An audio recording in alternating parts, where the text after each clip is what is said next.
Salutare, dragi prieteni! Azi noapte, rușii au atacat din nou mișelește, spune, populația civilă. A fost un atac masiv rusesc asupra Kievului, asupra capitalei Ucrainei, în care, așa cum vom vedea astăzi, au fost mai multe persoane, au căzut zeci de persoane, câțiva morți, vreo 5 morți și câteva zeci de răniți până la această oră, pentru că în continuare rezultatele acestui atac, acestei crime de război, de fapt, pentru că despre asta vorbim, este o crimă de război, o nouă crimă de război a Rusiei, pentru că Rusia nu atacă obiective militare, când atacă blocurile de locuințe. Și atunci ne întrebăm când va veni momentul judecății, pentru că va veni la un moment dat momentul judecății criminalilor de război, că nu doar Putin este acolo care dă drumul la bombe și atacă cu rachete Ucraina cu roiuri, sunt și militari, sunt și politicieni și acel moment eu zic că va veni atunci când Rusia va da faliment. Deocamdată îi merge bine economia, în ghilimele, îi merge bine, dar prețurile petrolului de la 60 la 71, prețul petrolului Brent, barilul de petrol, a crescut în ultima săptămână, din cauza faptului, sau datorită, depinde din ce punct de vedere îl vedem, atacurilor americane asupra bazelor, centralelor, fabricilor, uzinelor sau siturilor nucleare pe care Iranul le construia. Lucru care trebuia făcut pentru că nu poți să lași un stat terorist care a sprijinit mișcări teroriste, inclusiv Hamasul, să ajungă să obțină bomba nucleară cu care apoi să terorizeze întreaga lume. Da, astăzi discutăm despre mai multe subiecte interesante, ceea ce s-a întâmplat în ultimele 24 de ore în Ucraina, și anume Deep State, think tank-ul ucrainean, ne prezintă și confirmă eliberarea Andriivkăi din regiunea Sumă. Veți vedea, astăzi o să ne uităm și peste hărți și avem certitudinea acestui lucru.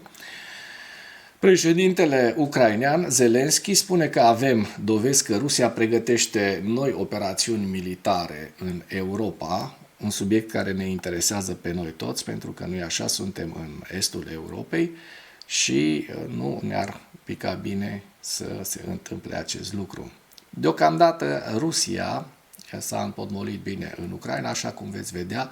Avansul rusesc din ultimele 24 de ore s-a potignit de la 15-20 de kilometri avans, kilometri pătrați pe zi, la 5 km. În plus au și pierdut Andriivka și mergem mai departe.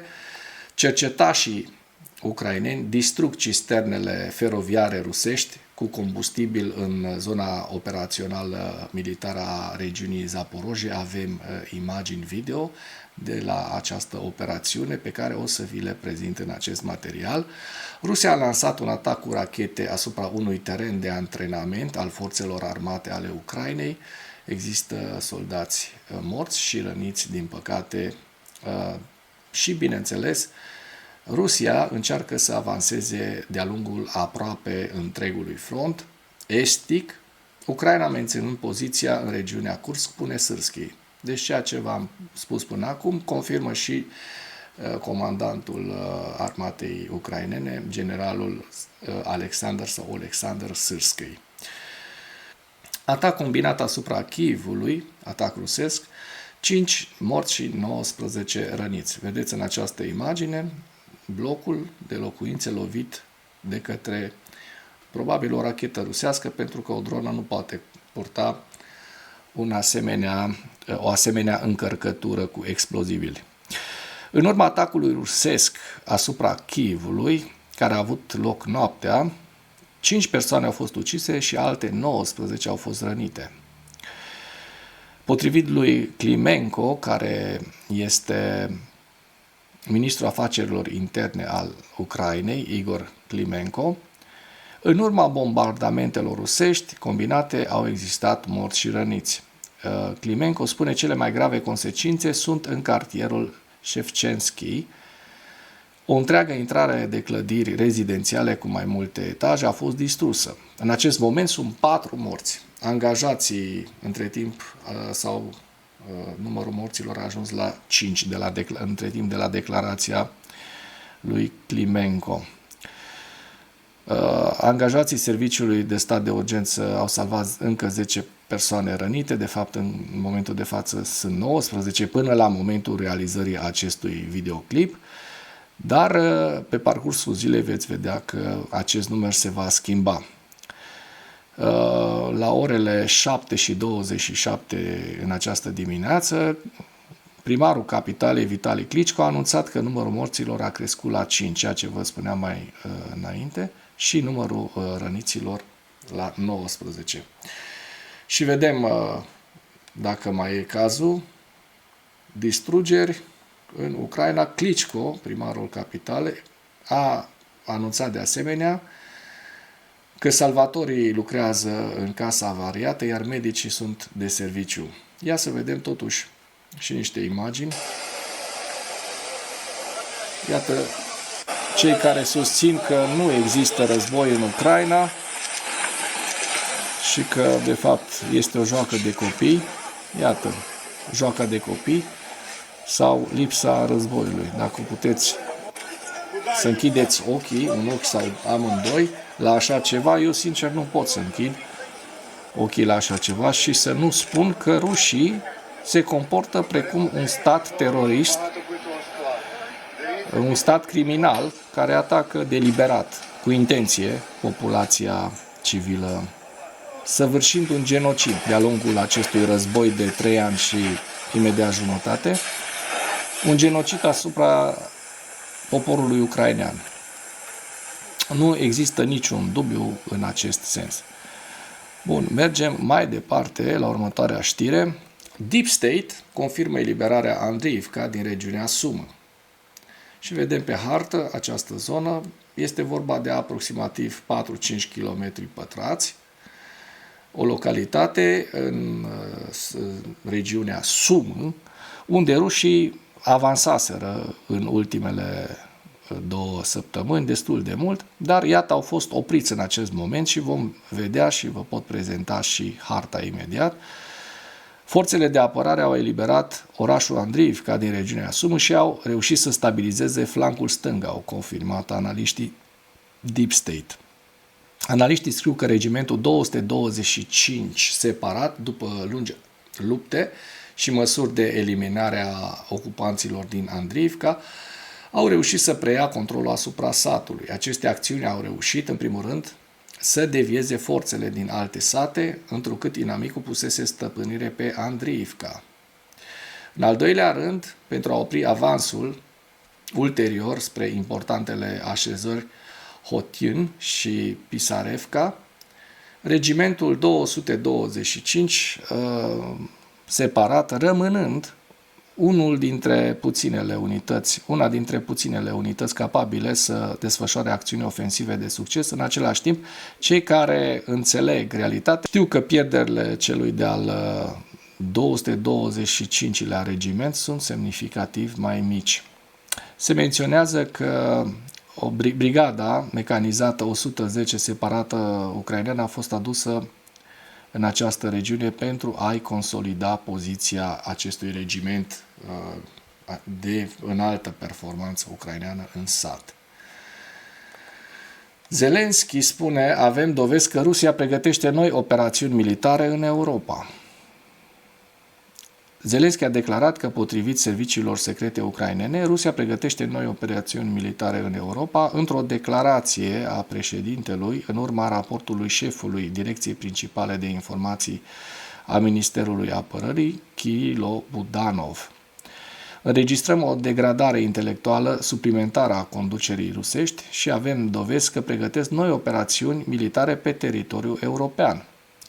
Zelenski a menționat de asemenea că sancțiunile cauzează daune grave economiei rusești. Potrivit președintelui, acest lucru confirmă corectitudinea strategiei de creștere a presiunii internaționale.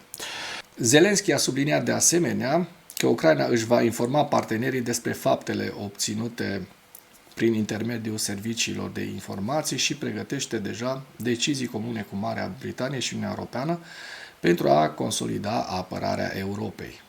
Cercetașii ucraineni distrug cisternele feroviare rusești cu combustibil în zona operațională militară a regiunii Zaporojie. Pe 22 iunie, adică ieri, pe teritoriul ocupat temporar al regiunii Zaporojie, ofițeri de informații ucraineni au atacat cu succes un tren transportor de combustibil rusesc.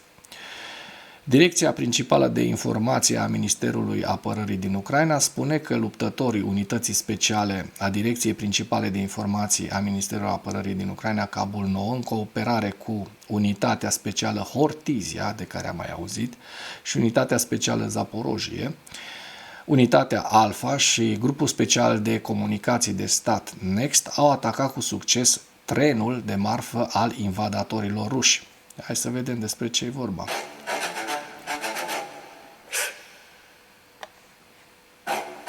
Să punem ca să putem să și vorbim între timp. Dronele de recunoaștere militară au distrus rezervoarele care erau transportate pe calea ferată, rezervoarele cu motorină și alți lubrifianți destinați armatei ruse. Atacul a fost efectuat pe o secțiune a căii ferate dintre Levantnoye și Molochansk, deci aproape de Tokmak, pentru că la Tokmak rușii au foarte multe trupe. Aceste rezerve de petrol și de combustibil erau destinate în prima linie să meargă, să ajungă în prima linie, pentru că acest atac s-a întâmplat la 55 de kilometri de linia frontului.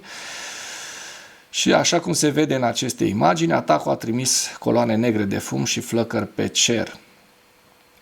Vedeți și dumneavoastră în această imagine această operațiune ucraineană. Rusia a lansat un atac cu rachete asupra unui teren de antrenament al forțelor armate ucrainene. Există morți și răniți, din păcate.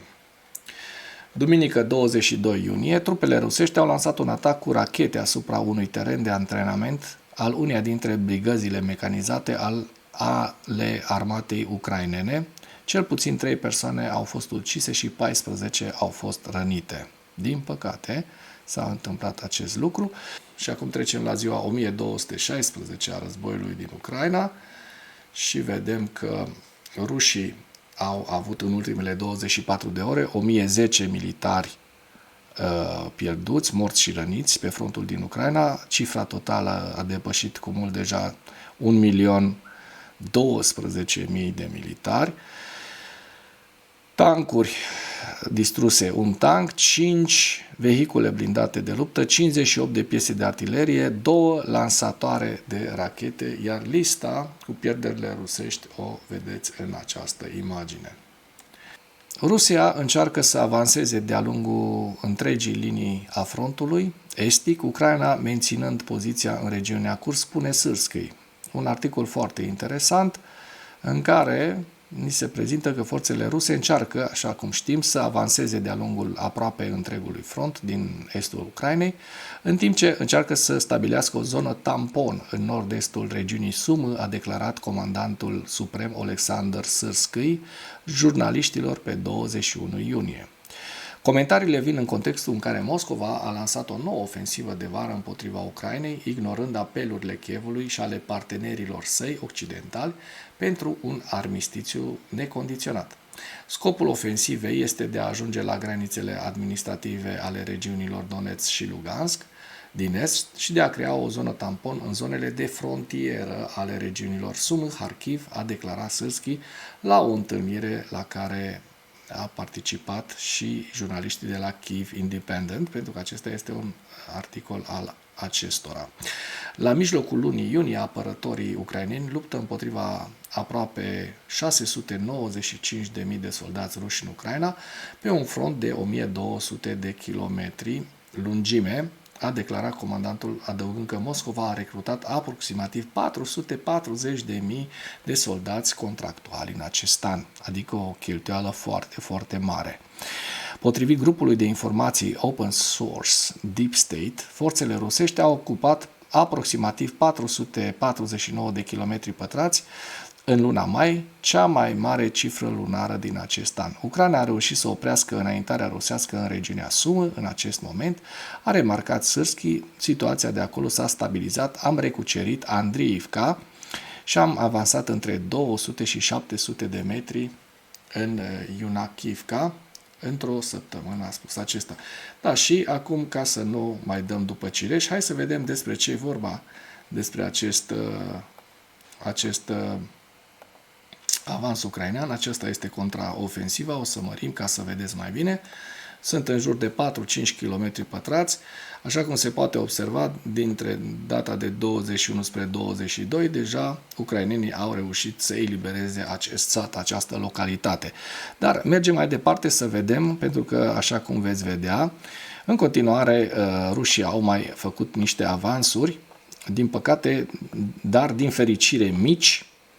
Vedem că în zona Kupiansk frontul este stabil și voi merge exact acolo unde am văzut această modificare a frontului, adică la sud de Pokrovsk, în această zonă, unde rușii au reușit să ocupe această bucată, care reprezintă aproximativ 5 km pătrați, reușind să pătrundă în Shevchenko, așa cum se poate vedea, au intrat pe două străzi din localitatea Shevchenko și să intre de asemenea, să ajungă la porțile,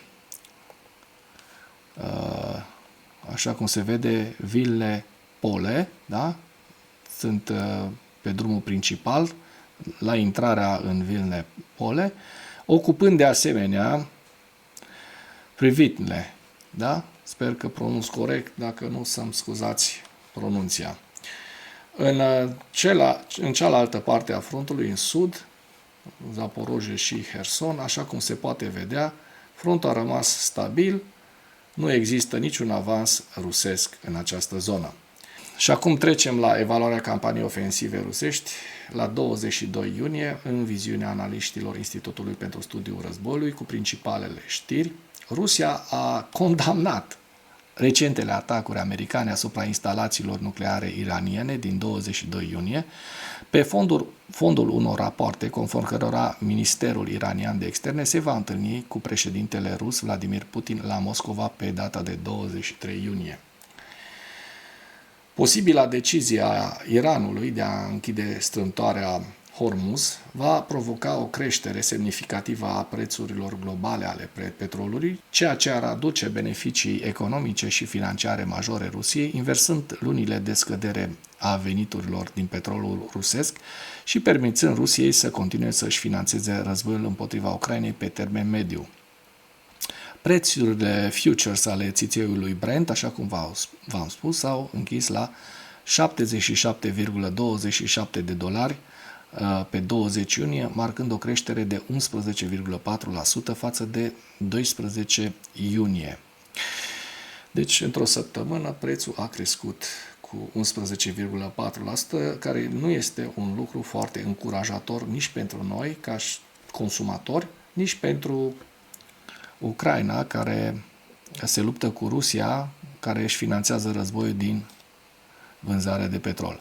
Forțele ruse au continuat să urmărească obiectivele operaționale de lungă durată pe câmpul de luptă din Ucraina pe tot parcursul primăverii și a verii anului 2025 și probabil vor rămâne angajate în aceste obiective în lunile următoare. Continuarea intensificării operațiunilor ofensive ale Rusiei reprezintă probabil amploarea capacității ofensive actuale a Rusiei, iar Rusia este puțin probabil să organizeze o operațiune ofensivă distinctivă pe timpul verii. Eforturile intensificate ale Rusiei de generare de forțe par să genereze o forță de rezervă pe care Rusia o va putea valorifica în Ucraina sau împotriva NATO în viitor, în ciuda limitărilor actuale ale capacităților ofensive ale Rusiei în Ucraina.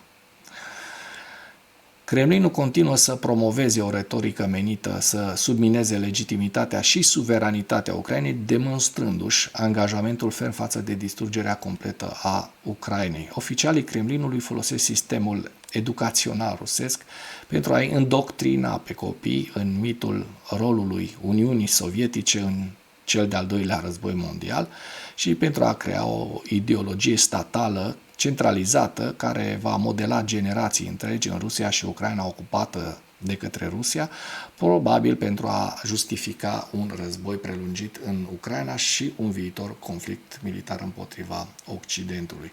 Deci Rusia, dragii mei, se militarizează și asta vrea. Din păcate, prețul la petrol acum este unul destul de mare, care favorizează economia rusească. Sperăm să nu se ajungă la o criză, să ajungă prețul petrolului la $120-130, pentru că atunci Rusia se va lăfăi și se va bucura foarte tare. Asta depinde foarte mult de americani și de partenerii occidentali ai Americii, care pot să nu permită Iranului să blocheze strâmtoarea Hormuz. Și acum aveți hărțile Institutului pentru Studiul Războiului la data de 22 iunie. Aici avem regiunea Sumă, Harkiv, Lugansk, Svatove Kremina, Donetsk, Novopavlivka, Zaporojie și Herson. Și acum vreau să închei acest material, dar nu înainte de a ura succes tuturor elevilor gimnaziului care astăzi susțin proba la limba și literatura română. Mult succes tuturor! Mulțumesc mult pentru că ați urmărit până la final acest videoclip și dacă ați găsit informații utile în acest material, nu ezitați să distribuiți pentru a ajunge la cât mai multă lume.